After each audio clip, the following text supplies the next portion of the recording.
On to mise en scène. With props, we decided to use a voodoo doll as it gives the sense of a loss of control. And when I'm being taken over by the voodoo doll, with Danny taking me over, decided to use a knife as it is a sinister weapon, and it can link easily to the needle that we put in the voodoo doll, so we can use it to stab me as well. And we also decided to use a wine bottle as a prop, as it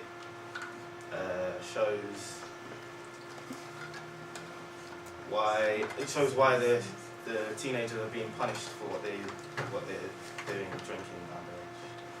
And for the costumes, which you can see on the board, we used red and white t-shirts. We used the red t-shirt because it's like a symbol of danger and sort of it's like a precursor as to the events that happen later on, like the death and stuff. And the white t-shirt is used to symbolise the innocence of the girl, which is a common representation in most horror films. For the location, we used my house because it was probably the most isolated house that was open to us because it's semi-detached, so on one side it's slightly more isolated, which gives a feel as if something goes wrong in a horror film, then there's going to be nobody there to hear them or help them. And also it's quite an older house because it's Victorian, but at times it did look slightly homely, so maybe if the location, we could have done it a bit better, which might have made it look more of like a horrifying scene, but it was the best that was quite accessible to us. Also, for the lighting, we decided that upstairs where Danny is killing us through voodoo dolls should be dark. We thought this because it also represents the evil in the scene. And for example, in Halloween, which we were influenced by, it was dark upstairs and the boy goes upstairs to kill, which reflects his evil in it. It was light downstairs. For one reason, it was to show the realisation of death after me and Josh have died, but also it was meant to represent the safety that could have been present in the house before the boy came downstairs. And outside as well, when we actually filmed it, it didn't really matter how light or dark it was, because all the curtains were shut and it was easier to film that way anyway, apart from when we did the outside shots of curtains where it's all been. With the filming, we got it done mostly on schedule, but we had to refilm it loads of times because at first there were too many mid-shots which made it seem too ordinary, and we refilmed it with loads of different shots to make it seem more interesting. We had to refilm some of the shots as well because some of them were too hard to film, like when the camera goes over Danny's shoulder and goes all the way around, and the one where I'm supposed to be dying when I'm coughing as well. That was pretty hard to film. We had to refilm that loads of times. With editing, I think the hardest part to edit was finding music, because it was Josh found most of the music for our final project, but it was really hard to find stuff on YouTube because you didn't know what to search for and stuff, and also it was hard to get the timing right, so whichever music you picked, it had to build up tension and stuff and fit right with the overall project. And I think the bit that I don't know about everyone else, the bit that I'm most happy with is when all the whispering, like when the killer Danny is coming down the stairs, we split the music clip so that as he got closer to the camera, the whispering got louder, and when he got further away, it got quieter. And we also split some of the clips, like this one here of the knife. We split it so that the middle part could be slowed down to help accentuate the tension. So yeah. The technology, we had more or less no previous knowledge, and we used iMovie on the Macs, and obviously we used a HD camera. As we went along, we feel more and more comfortable using them now. But we did have a lot of problems. We had problems with the different users of the computer. We didn't realise that was more than one user.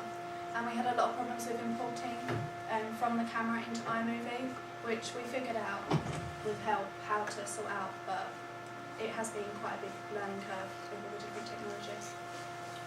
For conventions, we thought it was good to stick to the average conventions of horror, but also give them a twist by converting child being the actual killer, when most people thought it was Josh the male. So yeah, the conventions we stuck to were male killer, use of weaponry, so the blade, them killing me. The victims in white, which accentuates the incidence of it. Also, the tracking shot, we were influenced by Halloween as well, so we thought we'd use that in it because it emphasises tension and creates more tension during the scene. For representations, for age, like represented the child as the killer, which is quite unlikely in real life. Like you don't get many child killers.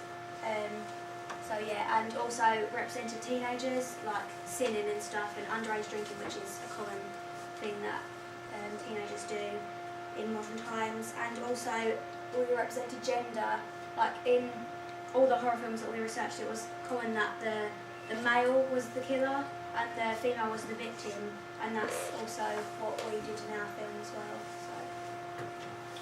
With race, we used an interracial couple, which isn't normally like a horror convention, but we use that. And also social class, we had quite an obvious middle class setting, I suppose, but also some of Josh's costume, like the chain, did sort of represent like a slight sort of almost like chav like culture, which is quite typical of London, which like most local people would recognise. Also, for the sexual orientation, we decided to use heterosexual couples, so boy-girl, just because it's more common than girl-girl or boy couple. But for the disability, we didn't actually aim for a particular disability to be involved in our scene, except mainly the instability of the child, like mental instability. So that's about it, really. For institutions, we thought that the least likely institution that would distribute our product was a big cinema chain, because our project is quite like low budget and it's not the best quality, so they wouldn't want to show it. But the most likely institution would be like a film festival where other short films and like trailers are shown, and that's like a low cost method of distribution, so it would be quite helpful to us. Our biggest challenge, apart from the fact that my acting was quite poor from the beginning, of course, was trying to make our play not look too cliched. And because for example, with the use of the shots of the voodoo dolls, wanted to use more, but unfortunately it looked a bit too tacky, so we had to take some of them out and reshoot it with other parts from the play. This is, well, hopefully if it works this time, the video of what other people thought of our film.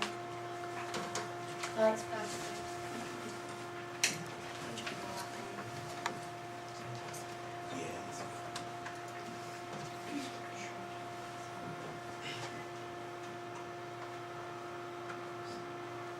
I thought the match cut was very good, the eyes, the dolls were very well created. It's kind of scary, but the dungeon bit where it goes to his face or something.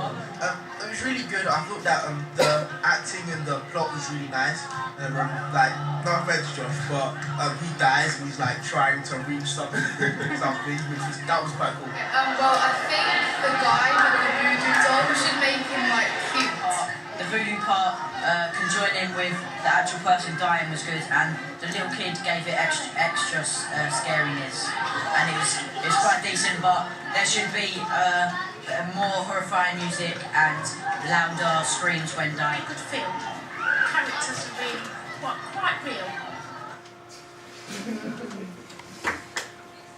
Did you bring them all up here? Yeah. Or did you show it on? Oh, we showed it on this time. So yeah, in conclusion, we are quite happy with our finished product. There were quite a lot of difficulties along the way, but overall, like, I think we're all quite proud of it. yeah, I think I'm proud. Turned out quite well. Hey.